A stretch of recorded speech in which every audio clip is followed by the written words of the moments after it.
Bom, seja bem-vindo. Estamos começando aí o ano de 2023, né? Hoje nós teremos a nossa primeira aula do primeiro trimestre desse ano. Estamos dando aí o pontapé inicial para mais um ano letivo da Escola Bíblica Dominical, né? Nesse primeiro trimestre nós vamos estudar sobre o Evangelho de Marcos, né? O Evangelho de Marcos, o Evangelho do servo. E nessa primeira aula nós vamos praticamente ter apenas uma apresentação, né, de quem foi Marcos e também uma apresentação do seu evangelho. Vamos conhecer um pouquinho sobre a pessoa do livro e também um pouquinho sobre o livro.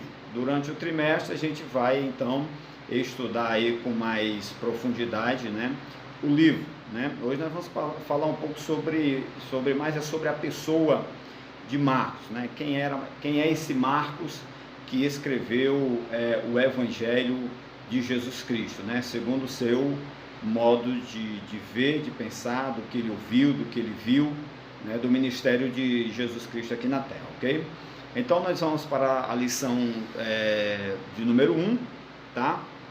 Essa lição, claro, essa revista aí é a revista das edições Betel, tá? O pessoal que são do Ministério de Madureira, que acompanham essa revista, tá? Essa lição, ok? E se você ainda não for inscrito no canal, né, não esqueça de clicar aí no botãozinho vermelhinho inscreva-se, tá? Se você gostar da lição, ao final da lição, então você deixa o seu like, ok? E também ativa o sininho, porque as próximas lições, quando eu lançar aqui, você já vai receber a notificação de imediato, tá bom? Também não esqueça de compartilhar, né, esta lição. Se você percebeu que essa lição tem um bom aproveitamento, né, uma boa exposição do conhecimento da palavra de Deus, e você sabe de alguém que gosta de estudar a palavra de Deus como você está aqui estudando comigo, então compartilhe esse vídeo com alguém, tá bom? Vamos então para a nossa lição, que tem como assunto Marcos e o seu evangelho, ok? Nós temos então 3 pontos a serem tratados, né, nessa lição, ok? O primeiro ponto é quem foi Marcos. Nós vamos falar sobre um pouco sobre a pessoa de Marcos, né? Depois nós vamos falar no segundo ponto sobre as particularidades do Evangelho de Marcos, ou seja, vamos entrar aí um pouco no livro que ele escreveu, e por fim a gente volta um pouco mais para falar sobre a pessoa de Marcos, tá bom? Então vamos então à nossa introdução dessa lição, tá? Que diz o seguinte: dentre os evangelhos sinóticos, assim denominados pela semelhança entre si, Marcos é o mais curto. Entretanto, isso em nada atenua o seu valor teológico e a beleza da sua mensagem, né? O que isso quer dizer? Todos nós sabemos que a biografia de Jesus Cristo, ela foi escrita 4 vezes, né, por 4 pessoas diferentes: Mateus, Marcos, Lucas e João, ok? Os 3 primeiros, Mateus, Marcos e Lucas, eles apresentam uma escrita muito peculiar, muito parecidas entre si, entendeu? A forma como os escritores escreveram a história do ministério de Jesus, da vida de Jesus, elas são muito parecidas, daí eles são chamados de sinóticos. Então os 3 primeiros evangelhos são os evangélicos sinóticos, né? E vem João, que já apresentam uma linguagem, né, um modo de escrever, de falar, de contar a história de Jesus bastante diferente dos demais. Então os 3 primeiros evangelhos são os evangelhos sinóticos, ou seja, parecidos entre si. Dos 3 evangelhos sinóticos, o menor deles é Marcos, né? Ou seja, não é menor a pessoa, o ministério de Marcos, mas o volume do livro é menor, ok? E isso não atenua, não diminui, não faz de Marcos um livro com valor teológico menor, né? Ou diminui a beleza da sua mensagem, né? O Evangelho de Marcos, apesar de ser o menor de todos, ele é tanto quanto o Evangelho de Mateus, de Lucas e de João, tá bom? Então a nossa introdução, a tradução da revista, né, ela caminha para isso aí, ok? Vamos então para o nosso primeiro ponto, que é quem foi Marcos, né? Vamos falar um pouco sobre esse personagem da Bíblia Sagrada, essa pessoa chamada Marcos, né? Existem algumas coisas bem interessantes sobre esse Marcos aí que a gente vai aprender durante esta lição, ok? Marcos, assim como Lucas, não esteve entre os 12 apóstolos que andaram e foram treinados pelo Senhor para pregar o Evangelho, né? Então a gente já começa aí com algo bem interessante, né? Apesar de ele ter escrito um Evangelho, uma biografia de Jesus, mas ele não foi contado, não foi escolhido por Jesus para ser um dos apóstolos. Marcos não era apóstolo de Jesus, assim como também Lucas não era apóstolo de Jesus. Apenas Mateus, né, e João, eles são contados entre os 12 apóstolos. Eles eram apóstolos, mas Marcos e Lucas, eles não eram apóstolos, eram apenas seguidores, discípulos de Jesus, né? Então esse Marcos, ele era filho de uma mulher chamada Maria. Lá em Atos capítulo 12, versículo 12, né, fala sobre a irmã Maria, né, que hospedava alguns irmãos em sua casa, e diz que essa irmã Maria era a mãe de João Marcos ou de Marcos, ok? Esse mesmo Marcos, essa mesma pessoa, era parente de Barnabé, né, aquele irmão que introduziu Saulo quando ele foi convertido, né, introduziu Saulo na igreja, né, apresentou ele à igreja, né, foi quem deu os primeiros passos, né, de Paulo na igreja, foram acompanhados por Barnabé, tá? E João Marcos, né, ou Marcos, era parente, era primo, né, no caso de Barnabé, ok? Algumas versões da Bíblia mostram isso, que Marcos era primo de Barnabé, consequentemente Barnabé primo de Marcos, tá bom? Lucas, em Atos, também parece indicar que a casa da mãe de Marcos, né, a irmã Maria, era um lugar de reunião da igreja e de oração a Deus. Vocês sabem que no princípio da igreja não havia os templos que existem hoje, né? Cada igreja tem seu templo, às vezes mais de um templo em uma determinada cidade, cada bairro um templo, aquela coisa. Na época da igreja primitiva, né, o embrião da igreja se desenvolveu nas casas, nos lares. Aquelas pessoas que tinham casas, que tinham condição de agregar, de receber irmãos em sua casa, então ali se formava uma igreja, um núcleo da igreja, né? E Maria, a irmã Maria, mãe de Marcos, ela tinha essas condições, então ela agregava, ela juntava, os irmãos se reuniam em sua casa para fazer cultos, para fazer reunião, para fazerem orações, ok? Marcos também é citado como companheiro de Barnabé e Paulo, né? Foi aquilo que eu falei lá no início do tópico, né? Durante a sua primeira viagem, né? Quando Paulo e Barnabé receberam um chamado de Deus para a obra missionária, né? Na saída da sua primeira viagem missionária, Barnabé leva consigo o seu primo, né? Marcos vai com eles. Marcos era mais jovem, né? Então ele vai meio como que um auxiliar, né? Um aprendiz, né? Alguém que iria ali estar disposto a ajudar eles naquilo que eles precisavam e aprendendo também sobre o que seria, né, a obra missionária, já que Barnabé e Paulo tinham mais maturidade. Eles foram chamados, eram os cabeças daquela missão, né, daquela obra missionária, e Marcos foi com eles para acompanhar, tá bom? Esse é Marcos, né? Isso é o que nós temos na Bíblia Sagrada de Marcos, tá?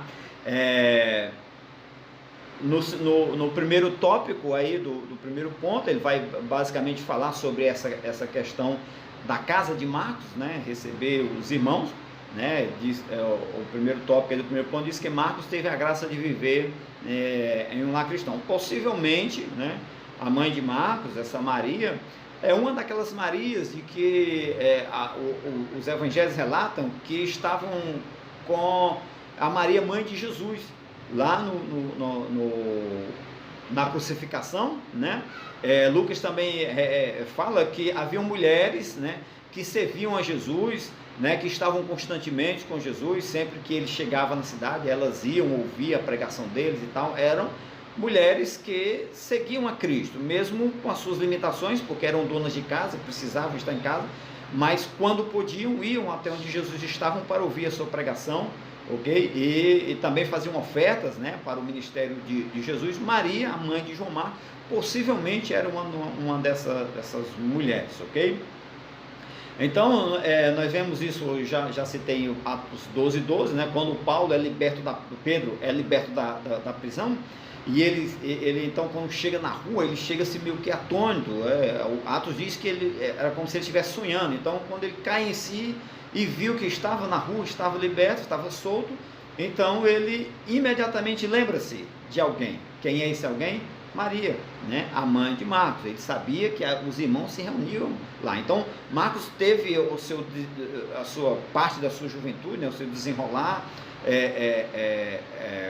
na sua juventude, né?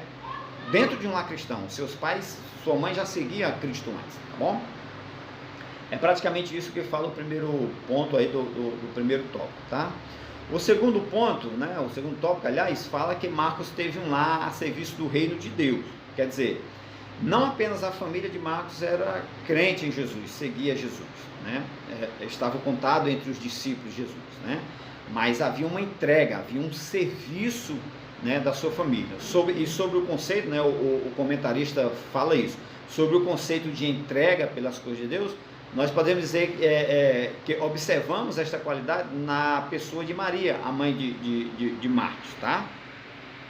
Lucas expõe que Maria cedeu a sua habitação para acolher os irmãos da igreja em Jerusalém nesse momento tão infausto, né? Quer dizer, não era simplesmente uma família que seguia a Cristo. Eles agregavam pessoas, eles reuniam pessoas, eles acolhiam pessoas, eles punham o seu lar à disposição da igreja, né, à disposição da obra recém-iniciada por Cristo, ok? Lucas nos faz enxergar que Pedro, após a libertação do cárcere, né, já citamos isso, busca a casa da irmã Maria, né, pois ele tinha certeza que lá na casa da irmã Maria, né, o povo estava reunido, né, a irmã Maria estava a serviço da obra de Deus, ok? No terceiro tópico, né, ele vai citar aí, no terceiro tópico do primeiro ponto, ele vai citar que Marcos é a prova clara de que o exemplo vem de casa, né? Marcos, já desde quando Cristo ainda estava no seu ministério, ele tinha a convivência cristã dentro de casa e ele via seu pai, sua mãe servirem a Jesus, né? Buscarem a Jesus. Sempre que Jesus vinha à sua cidade, Maria estava lá. Possivelmente o seu pai também passou por isso, né? Mostrou isso para ele. Então eles tinham um exemplo dentro de casa. Maria serviu de exemplo, de reflexo para Marcos, né? A vida, o que diz aí o comentarista aí, a vida da mãe de Marcos foi um exemplo não só para os de fora, né? Como de igual modo foi para o seu filho.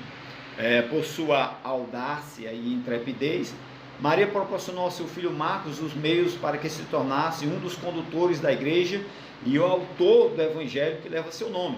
Então, o exemplo de Maria transformou, né, projetou em Marcos uma qualidade de cristão tal que ele se tornou um líder da igreja e ele foi o primeiro a escrever um livro, né, uma biografia, uma história da pessoa e do ministério de Jesus Cristo, né? Aí vale muito a gente ressaltar alguns textos da Bíblia Sagrada, como o Provérbio 22, 6, que diz, ensina a criança no caminho em que deve andar. Não é apenas ensinar o caminho, apontar o caminho para a criança, mas andar com ele, né? Servir de exemplo para ele, tá bom? A criança vai não somente porque ouve você dizer que aquele é o caminho, mas porque vê você andar naquele caminho, né? Lá em Deuteronômio 6:6 também fala sobre dar instruções à criança no levantar, no sair, no entrar no campo, ao deitar-se, né? Todo o tempo está ensinando. Os pais não devem deixar para a igreja, a escola, o mundo, a vida, a tarefa de ensinar seus filhos, pois é dever primário dos pais ensinar as crianças. A educação vem de berço, né? Vem de casa. A gente não pode deixar que os nossos filhos recebam educação, recebam instrução apenas da igreja, quando ele vai lá no culto, na escolinha dominical, ou da escola, ou do mundo, quer dizer, da rua, do dia a dia, né? Da vida lá fora. Não, nós pais, somos os principais responsáveis pela educação dos nossos filhos, e principalmente se nós pudermos educar eles através do nosso exemplo, ok? Então isso aí é o que trata o primeiro ponto, né? Eu vou fechar aqui para ficar melhor, para a gente seguir para o segundo ponto, que são particularidades do Evangelho de Marcos, né? Então vamos falar agora um pouquinho sobre o livro que ele escreveu, né? O Evangelho de Marcos, mesmo sendo o menor entre os 4 evangelhos, de acordo com a tradição, foi o primeiro a ser escrito, sendo a fonte primária para Mateus e Lucas, né? Então nós vemos que, segundo a tradição, diz aí, a tradição está se referindo ao fato do livro ter sido escrito primeiro, não ao fato de Marcos ser o menor, né? Porque o fato de Marcos ser o menor livro é muito simples. Você abre os livros e vê a quantidade de capítulos, a quantidade de versículos, o volume que ocupa o livro, e você vai perceber que Marcos é o menor dos livros, tá? Mas segundo a tradição, Marcos foi o primeiro, né? O primeiro livro a ser escrito, não apenas o primeiro livro dos evangelhos, né? Não exatamente do Novo Testamento, porque os primeiros livros do Novo Testamento foram as cartas de Paulo, né? Se não me engano, a carta que ele escreveu aos Colossenses foi a primeira carta que ele escreveu, tá? Foi o primeiro livro, aliás, da Bíblia a ser escrito. Entretanto, né, o Evangelho de Marcos foi o primeiro dos 4 evangelhos, tá? Dos 4 evangelhos, o primeiro a ser escrito foi o de Marcos. Então, quando Paulo escreveu as suas cartas, as suas primeiras cartas, que foram os primeiros livros do Novo Testamento, ainda não existia o evangelho escrito. O evangelho era apenas pregado, anunciado, falado, né? De boca em boca. Não havia um livro escrito, né? Só depois, né, foi que Marcos escreveu o primeiro evangelho. E depois que Marcos escreveu, aí os outros escritores dos evangelhos também escreveram os seus. E por aí a gente entende que Mateus e Lucas, por exemplo, né, que escreveram logo após Marcos, eles usaram o Evangelho de Marcos como base para confirmar, né, o que eles estavam escrevendo, né? Então, Mateus e Lucas, quando foram escrever a sua biografia acerca de Jesus, a história da vida e do ministério de Jesus, eles usavam o Evangelho de Marcos para confirmar aquilo que estavam escrevendo. Eles iam no Evangelho de Marcos, né, pesquisavam no Evangelho de Marcos, realmente a história está batendo com o outro. Principalmente Lucas, né? Nós vemos que quando Lucas foi escrever o seu Evangelho, ele diz que Lucas fez uma pesquisa apurada, né, daquilo que ele deveria escrever, daquilo que ele deveria contar acerca do ministério e da vida de Jesus. Então, com certeza eles pesquisaram no Evangelho de Marcos, tá bom? Então, o primeiro tópico desse ponto vai falar sobre o contexto histórico do Evangelho de Marcos, né? Nos dias em que o evangelista Marcos escreveu o seu Evangelho, os cristãos estavam lidando com uma ampla e cruel perseguição por parte dos líderes religiosos, né? Ou seja, os líderes de sua própria religião, né? De onde eles estavam saindo, né, para esta nova religião. Eles estavam saindo do judaísmo para o cristianismo. Então, os líderes religiosos da sua religião, ou seja, do judaísmo, eles impunham uma perseguição muito forte aos novos cristãos, né, a esses judeus que agora professavam a sua fé em Cristo Jesus, né? Outra preocupação dos cristãos era o Império Romano, que oprimia incansavelmente. Então, eles tinham os romanos, né, o Império Romano, que oprimiam, né, porque davam ouvido aos judeus, aos líderes judeus, né, sobre essa nova seita que estava surgindo, tá? Então, o Império Romano perseguia os cristãos e também os líderes religiosos também perseguiam os novos cristãos. Esse era o fundo histórico, né, da época em que Marcos escreveu o seu evangelho, né, a sua biografia acerca da vida e da obra de Jesus Cristo, tá bom? Então, foi nesse período que Marcos escreveu o seu livro, um período muito difícil. Você deve saber que logo após a ascensão de Jesus, né, os discípulos se reuniram em Jerusalém, receberam o Espírito Santo, né? Foram batizados, passaram a serem cheios do Espírito Santo, a falar em línguas, aquela coisa toda, e aquilo era muito bom, era muito gostoso, e eles ficaram em Jerusalém, mas a vontade de Deus era que eles se espalhassem, né? E uma ferramenta que Deus usou para criar essa expansão do Evangelho, né, às outras nações, aos outros lugares, foi a perseguição. Primeiro por parte dos judeus e depois por parte do próprio Império Romano, ok? O segundo tópico, né, vai falar sobre a data, né, quando o período em que foi escrito, né? Lá eu tenho um curso bíblico chamado O Cativeiro, que você pode também saber mais sobre esse curso aí.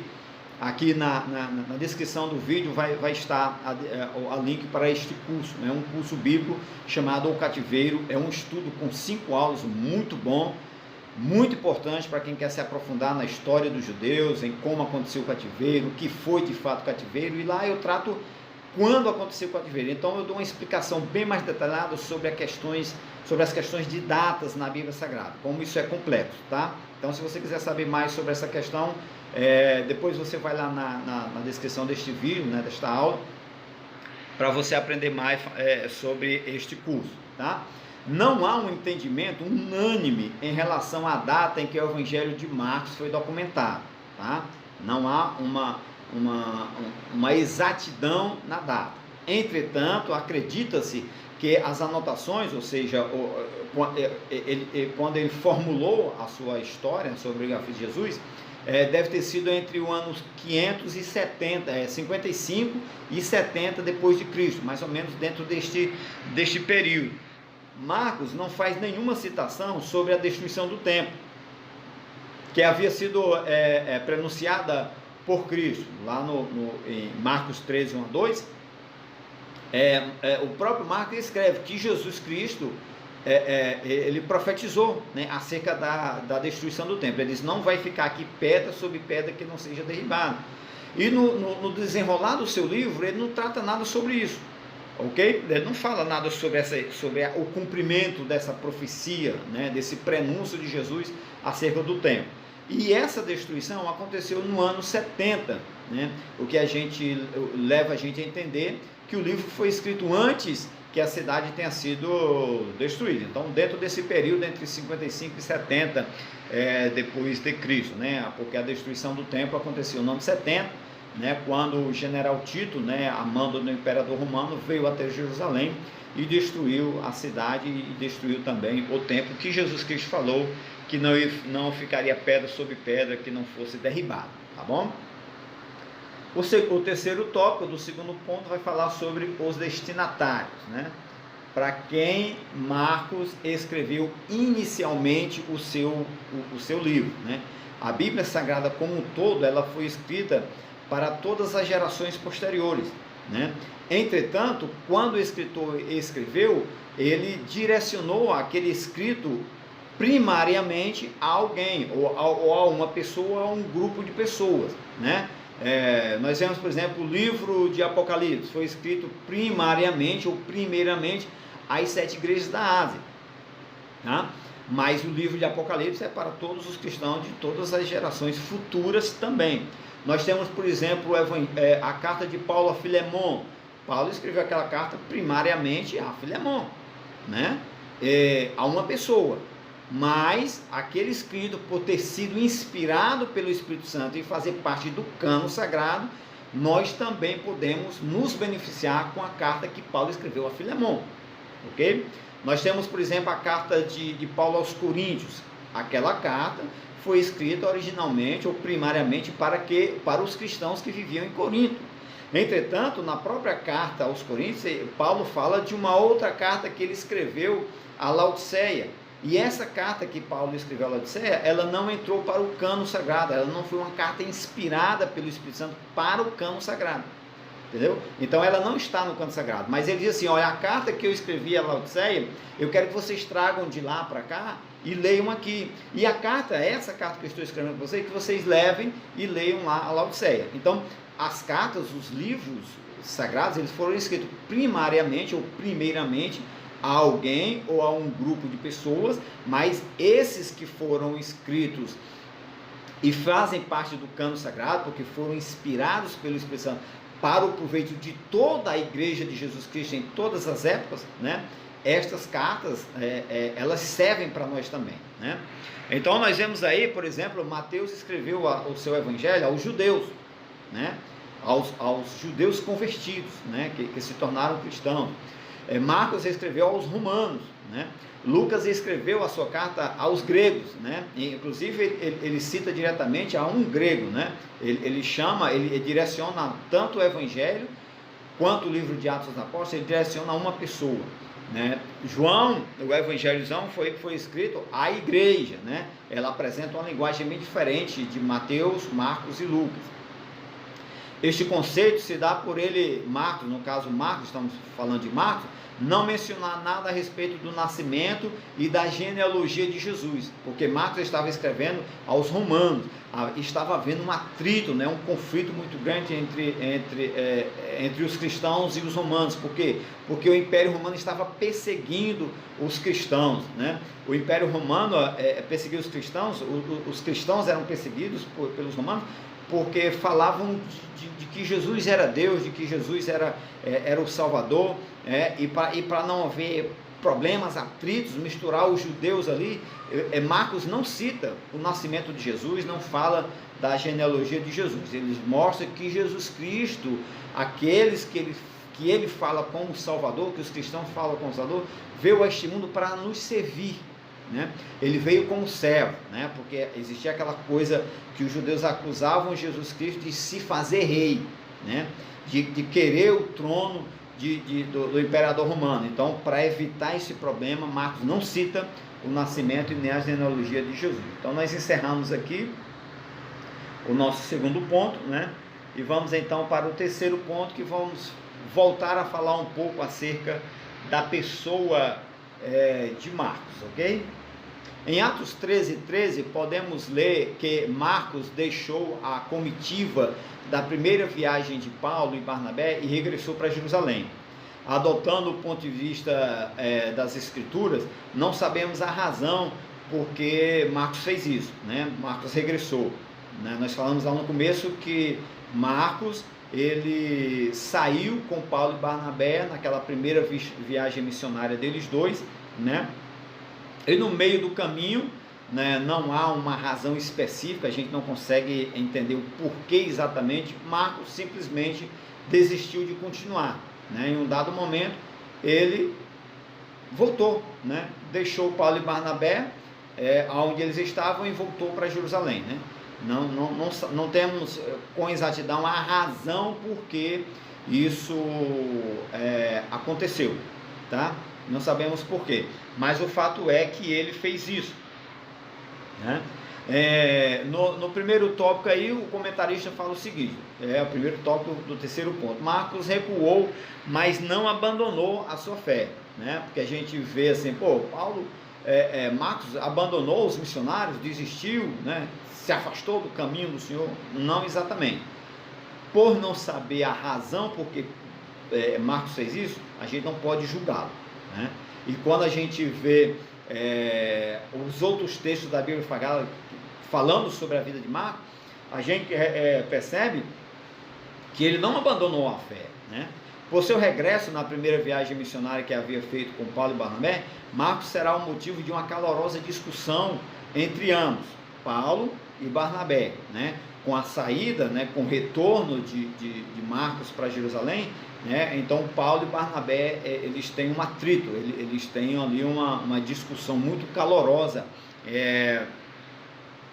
entre eles dois, né? O pensamento de ambos conflitava em razão de Marcos ter deixado uma imagem negativa do ponto de vista de Paulo, né?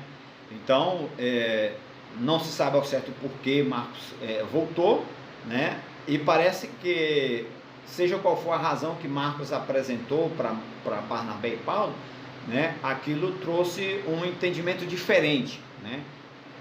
Barnabé passou a ver aquela situação de um modo, e Paulo passou a ver aquela situação de um outro modo, e isso trouxe uma discussão, né, entre eles. Inclusive, eles chegaram, o próprio Barnabé e Paulo, chegaram também a se separar por causa disso, né? Barnabé, entretanto, acreditava que Marcos merecia outra oportunidade e ele fez isso, né? Nós vamos ver daqui a pouco que em uma outra viagem missionária, Paulo toma a Marcos e leva consigo, ao passo que Paulo diz, não, eu não quero ele comigo, né? Então, essa discussão foi muito forte entre eles. Paulo escolheu Silas, né, como companheiro, e Barnabé, oferecendo outra chance a Marcos, levou consigo para Chipre, né? Então, chegou um momento, após a primeira viagem, quando foi para fazer uma segunda viagem, né, Barnabé disse, vou levar Marcos comigo. E Paulo disse, não, eu não quero Paulo, eu vou levar Silas comigo, né? Olha, não quero Marcos, eu vou levar Silas comigo. E aí o que aconteceu? Né? Paulo seguiu em uma direção com Silas, né, nessa segunda viagem, ao passo que Barnabé seguiu com Marcos, né, para uma outra direção, foi a outro lugar, foi a sua cidade natal, né, o seu lugar de nascimento.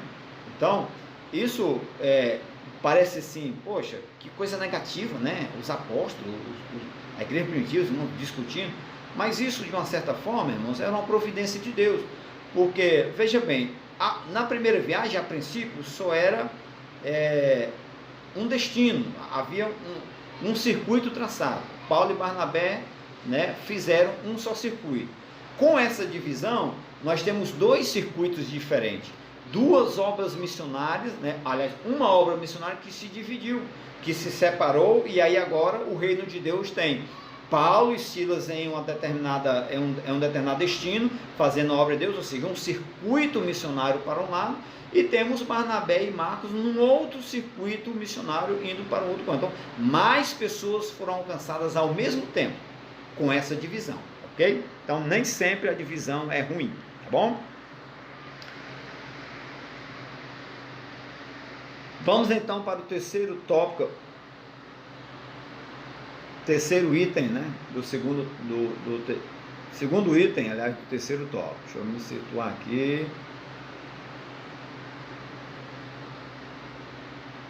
Então, o segundo tópico fala Marcos, um obreiro restaurado na obra de Deus, né? Ou seja, é inevitável identificar que Marcos, de um desertor, foi restaurado ao serviço do reino. Por quê? Porque nós temos textos da Bíblia Sagrada que mostram a eficiência de Marcos, né, na igreja, né, o desempenho dele como obreiro, o desempenho dele como auxiliar dos apóstolos e tal. Então, o fato dele ter voltado para Jerusalém naquela primeira viagem missionária, né, não fez dele uma pessoa desviada. Não sabemos por que ele fez aquilo, mas com certeza ele não se afastou do caminho do Senhor, né, não foi uma negligência, não sabemos por quê, então não podemos julgar. Para exemplificar, podemos ver que ele esteve em companhia de Pedro, né? Pedro tratava ele como filho, né? Na sua primeira carta, no capítulo 5, versículo 13, Pedro escreve assim: a vossa coeleita em Babilônia vos saúda, e meu filho Marcos, né? Esse Marcos aí é o João Marcos, que acompanhou Paulo e Barnabé na sua primeira viagem, que voltou para Jerusalém. Então Pedro chama Marcos de meu filho, né? Ou seja, era alguém que ele tinha em muito apreço, que lhe era muito útil, ok? Já o apóstolo Paulo, que lá no começo achou ruim porque Marcos voltou, né? E até discutiu com Barnabé por causa daquela situação e tal, ele mesmo em Colossenses, capítulo 4, versículo 10, né? Ele trata já Marcos de uma forma diferente. Ele havia recusado a sua companhia, né, na segunda viagem, mas agora ele descreve que Marcos está indo até os Colossenses e solicita que os Colossenses recebam a Marcos com todo respeito, como se estivesse recebendo o próprio Paulo. Então, Marcos realmente voltou, né, por alguma razão que não se sabe qual, ele desistiu de continuar na primeira viagem com Paulo e Barnabé, mas ele não abandonou a sua fé em Cristo, né? Não sabemos qual é a razão, não podemos julgá-lo, mas os textos sagrados mostram que o seu retorno a Jerusalém não indica uma deserção, né, ou uma desistência, né, de ser cristão, de servir a Cristo. Alguma razão muito forte levou Marcos a fazer aquilo, e não cabe a nós julgar o nosso querido irmão, tá bom? Por último, né, o terceiro tópico do terceiro tema, nós temos Marcos de desacreditado a benefício, né? Nós vamos ver aí mais algum texto que mostra isso. Após começar seu ministério de maneira inconstante, Marcos se levantou e cooperou de uma maneira digna para o desenvolvimento da igreja no primeiro século, mesmo sem ter sido... Desculpa aí, não é porque o dedinho aqui é complicado.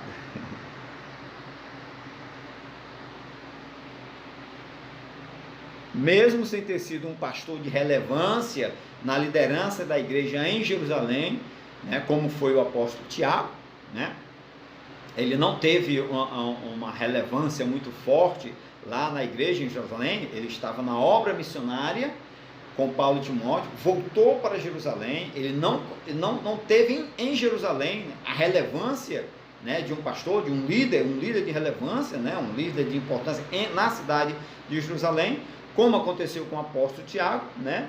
Mas ele teve a sua importância para o reino, sendo o primeiro a escrever o Evangelho de Jesus Cristo, o qual foi fonte, né, para os demais. Olha só, no princípio a gente levanta uma certa dúvida acerca de Marcos. Ele abandonou Paulo, abandonou Barnabé, o seu primo, naquela viagem, naquela empreitada tão importante. Será que ele desertou? Será que ele não, né? Mesmo não tendo sido em Jerusalém tido aquele destaque, né, como foi o apóstolo Tiago, mas, entretanto, vemos que o Espírito Santo estava agindo sobre essa vida, porque ele foi o escolhido por Deus para ser o primeiro a escrever a história, né, a biografia de Jesus Cristo.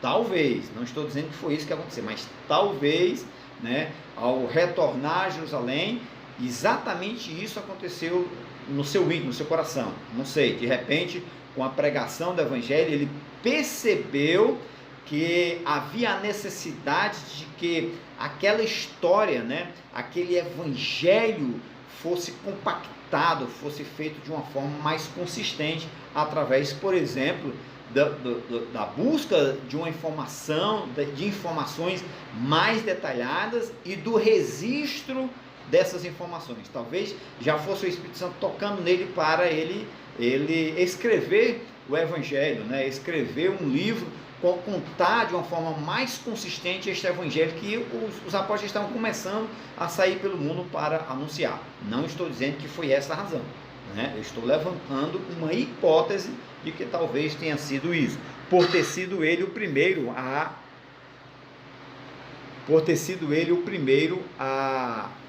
a escrever o Evangelho, ok?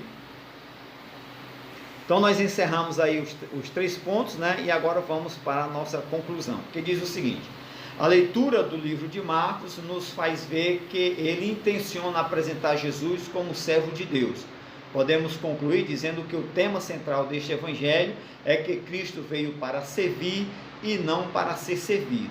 Jesus veio para resgatar a humanidade, para servir a humanidade com o maior presente que Deus pode nos dar, que é o perdão dos nossos pecados. E assim nós concluímos essa primeira lição, nesse primeiro trimestre de 2023, né? Nos próximos 3 meses estaremos tratando exclusivamente no Evangelho de Marcos, né? É uma grande oportunidade para você que ainda não tenha lido, né, o Evangelho de Marcos, né? Durante esses 3 meses, pegar ali, tirar um tempo da sua vida para você ler, né? Vai lendo aos poucos, capítulo por capítulo, leia o Evangelho de Marcos, né? O livro de Marcos na Bíblia Sagrada durante esses 3 trimestres. Não esqueça de deixar o seu like, tá bom? Se você não é inscrito, inscreva-se, né? Compartilhe essa lição com quem você conhece, né? Ative o sininho para que você possa receber as próximas aulas. Quando eu lançar aqui, você receber uma notificação dizendo que a aula já está no ar, tá? Muito obrigado por ter estado comigo aqui esse tempo, estudar comigo, né? Deixe o seu comentário aí, comente, né, nessa aula sobre o que você aprendeu. Se você tiver algo mais, um detalhe a mais que eu porventura tenho esquecido aqui, você pode fazer o comentário, escrever ali. Se você tiver alguma dúvida também, né, algum ponto aqui que eu não toquei na sua curiosidade, deixa a sua curiosidade aí, né, faça a sua pergunta, eu vou responder com muito prazer, tá bom? Deus te abençoe e até a próxima aula.